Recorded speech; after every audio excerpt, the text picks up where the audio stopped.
No vídeo de hoje nós vamos falar um pouco sobre a tragédia que ocorreu no Rio Grande do Sul, a relação disso com o furacão Katrina. Vamos tirar algumas lições desses dois eventos. Não ficaremos só nisso, mas veremos coisas além daquilo que está sendo dito na mídia. Portanto, como sempre, veremos coisas atemporais. Olá pessoal, eu sou Matheus Assunção. Bom, no vídeo de hoje vamos tratar dessas questões que estão aí aparecendo bastante na mídia, essas tragédias que ocorreram no Rio Grande do Sul.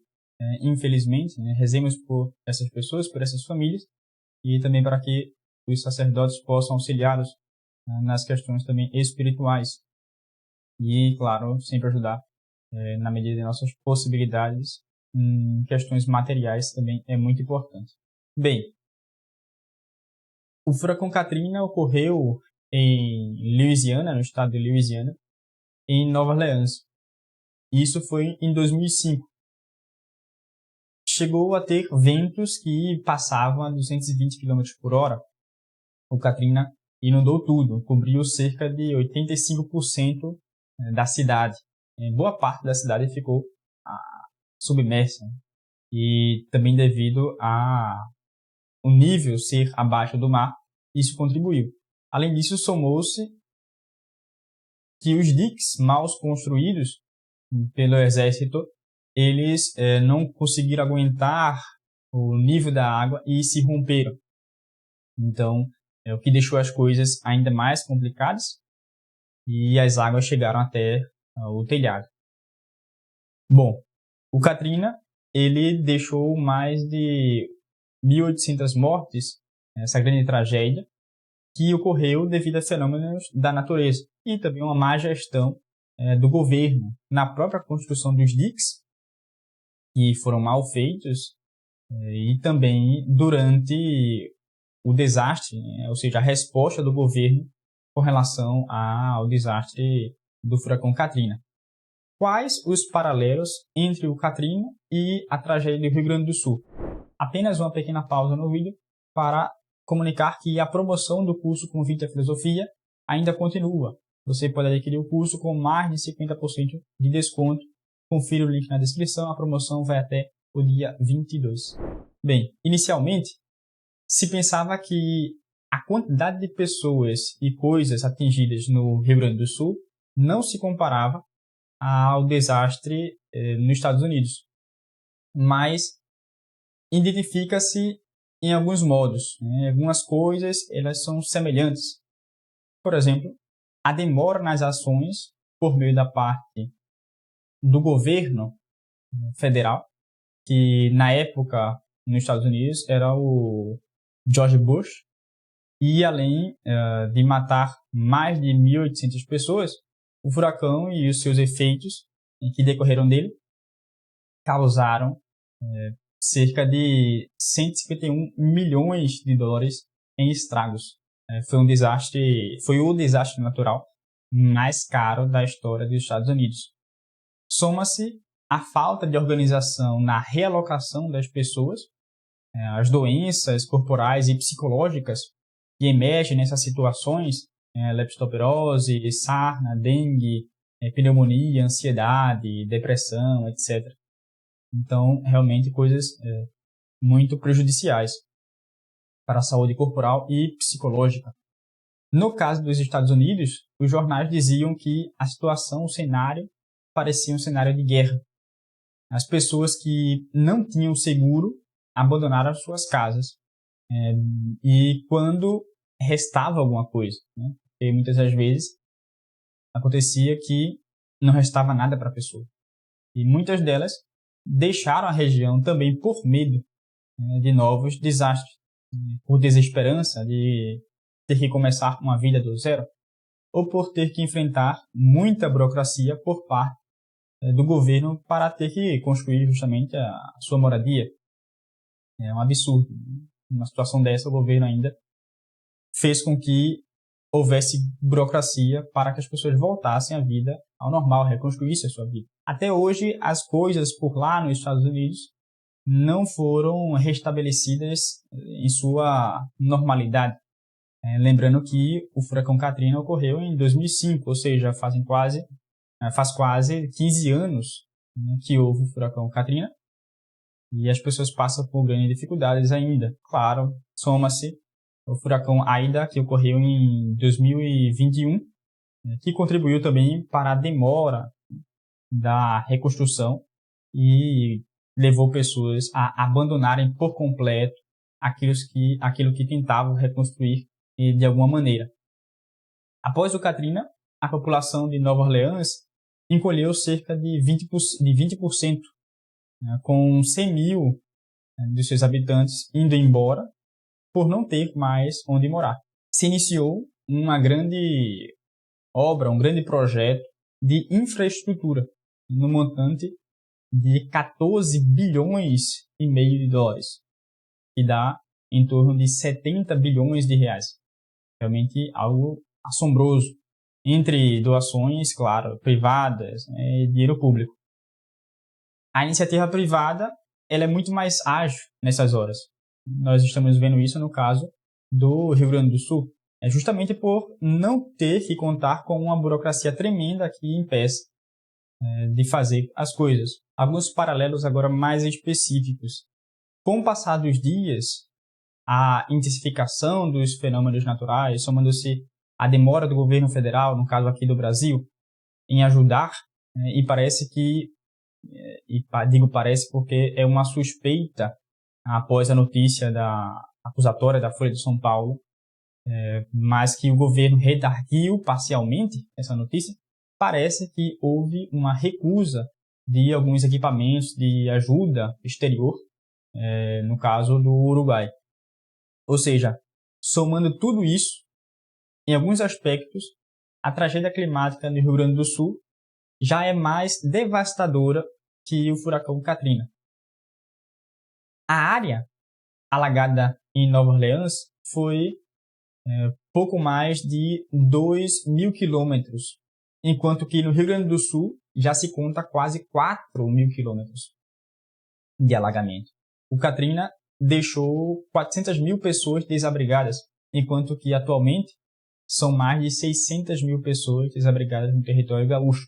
Bom, todos esses dados que estou dando, estou com um limite aqui de data, no caso no dia 14, que é no dia que estou gravando esse vídeo. Certamente esse vídeo vai ao ar ao sábado ou em dias próximos. Outro fato que se pode observar é que o prejuízo que o Katrina causou foi avaliado em 125 bilhões. Os efeitos do furacão Katrina levaram 10 anos para serem reparados. E repito, ainda há coisas que lá não foram corrigidas, não foram arrumadas devido também ao Aida. Mas mesmo com a chegada do Aida, já havia coisas que não tinham sido reconstruídas. Realmente é um esforço hercúleo e as pessoas às vezes não têm esse ímpeto, porque realmente é algo que é muito custoso. Né? Dessa forma, não é improvável que diversos locais do estado gaúcho acabem ficando também, assim como em Nova Orleans, abandonados após esse grande acontecimento. Certamente o estado gaúcho ficará quebrado. O Brasil todo precisará ajudar, como já está ajudando. E talvez demore uma década para a reconstrução e as coisas finalmente normalizarem. Espero que não chegue a tanto, que realmente é uma coisa lastimosa. Mas dada a ineficiência do Estado para essas questões, não podemos esperar tanto, não é verdade? Agora, como vocês sabem, não gosto de falar de coisas em perspectivas meramente temporais, porque são coisas que somem rapidamente. Né? Mesmo com esse desastre, daqui a anos, certamente as coisas vão estar melhor no Rio Grande do Sul. Mas há coisas que são importantes em qualquer época nós podemos observar. Então, quais são as questões atemporais que podemos observar no caso do Rio Grande do Sul? Coisas que estão além do que a mídia comentou. Bem, eu quero comentar aqui sobre duas coisas. A primeira é a virtude da justiça. Bem, a virtude da justiça, a virtude, primeiramente, ela é um hábito, e é um hábito operativo, certo? E a virtude da justiça é aquela virtude que me dirige ao outro e ao bem comum. Então, a justiça é dar a cada um o que lhe é devido e fazer com que esse bem seja assegurado. Por isso mesmo, a virtude, por ela ser um hábito, ela é uma coisa interna que se exterioriza nas ações. Ou seja, é uma coisa que se vivencia, se tem consigo dentro de si, mas isso é exteriorizado. É uma coisa constante que é exteriorizada. No caso, a justiça, ela serve ao bem comum e serve a outro, principalmente. É preciso fazer o bem, por isso mesmo, quando ninguém está olhando. Ou seja, os justos fazem o bem, né, porque possuem a noção verdadeira de justiça, possuem a noção de sacrifício, da abnegação, então amam o próximo por amor a Deus. E, no fundo, entendem que o temor a Deus é o princípio da sabedoria. Assim, eles merecerão a coroa do galardão, que é imperecível. Por outro lado, nós também temos, nessas situações, nessas tragédias, não só pessoas que são virtuosas, que possuem o hábito de exercer a justiça, mas também pessoas que possuem simplesmente um senso de justiça. Os ímpios, eles não possuem o estado habitual da justiça. E, por não possuir esse estado habitual, não lutam também contra as suas paixões mais inferiores, que são impulsionadas devido à ferida do pecado original. Porém, eles possuem não a virtude da justiça, mas apenas um senso de justiça, porque precisam de algo para os constranger e a evitarem a fazer o mal. Assim, a ordem social, a ordem material e a ordem psicológica, torna-se um freio, uma polícia. Mas numa tragédia como essa que nós vemos no Rio Grande do Sul, não existe ordem, apenas caos e confusão. Nós não cansamos de ver, nos cansamos de ver isso nas notícias. Desse modo, o homem, com o senso de justiça, fica livre de toda e qualquer companhia de freio psicológico ou moral e propaga a instauração da desordem. Estes merecerão a reprovação eterna. É justamente o que nós estamos vendo no Rio Grande do Sul. Facções roubando pessoas, pessoas presas em suas casas, além dos abusos sexuais e crimes horrendos. Realmente é uma coisa assustadora. As pessoas de mau caráter querem a liberdade mundana, ou seja, querem fazer o bem e o mal, porque, ao fim e ao cabo, para elas, ambas se tratam da mesma coisa. As tragédias são ocasiões para que essas pessoas de péssima índole exerçam a liberdade que elas tanto almejam. Um outro ponto que gostaria de comentar é sobre a inversão dos valores. Com todos esses acontecimentos que nós estamos vendo e as reações das pessoas, nós podemos observar algumas coisas que são importantes e que são desproporcionais, que mostram realmente que as pessoas não conseguem colocar as coisas no lugar de modo correto e considerar as coisas de modo correto. Bem, primeiro, há três classes de bens, três classes hierárquicas de bens. A primeira, e isso é importante, são classes hierárquicas. A primeira são bens valiosos, ou seja, são aqueles bens que são desejados não apenas por sua causa própria, mas também porque aumentam o valor intrínseco de quem os possui. Por exemplo, o conhecimento, a virtude, a saúde, Então, a conservação da própria vida, seja sua mesmo, né, própria, ou de terceiro. Esses são os bens valiosos que nós estamos vendo aí no caso do Rio Grande do Sul. As pessoas realmente dando a vida pelos outros, aqueles que não conseguem resolver a situação por si mesmo. Muitas pessoas estão se voluntariando para poder ajudar os outros. E esse princípio de conservação da própria vida também nós estamos vendo aí de modo muito taxativo. Outra classe de bens são os bens úteis. São aqueles que são desejados porque permitem que alguém adquira bens valiosos. Por exemplo, o alimento, ferramentas. Isso faz com que a pessoa possa adquirir os bens que falei anteriormente. O alimento faz com que a pessoa adquira saúde, faz com que a pessoa se torne forte para poder praticar a virtude, para poder conseguir estudar, enfim, ferramentas que facilitam a aquisição do conhecimento e por aí vai. E há uma terceira classe de bens que são inferiores a estes que falei anteriormente, que são os bens aprazíveis, ou seja, são aqueles que são desejados por si mesmos, em função da satisfação que dão a quem os possuir.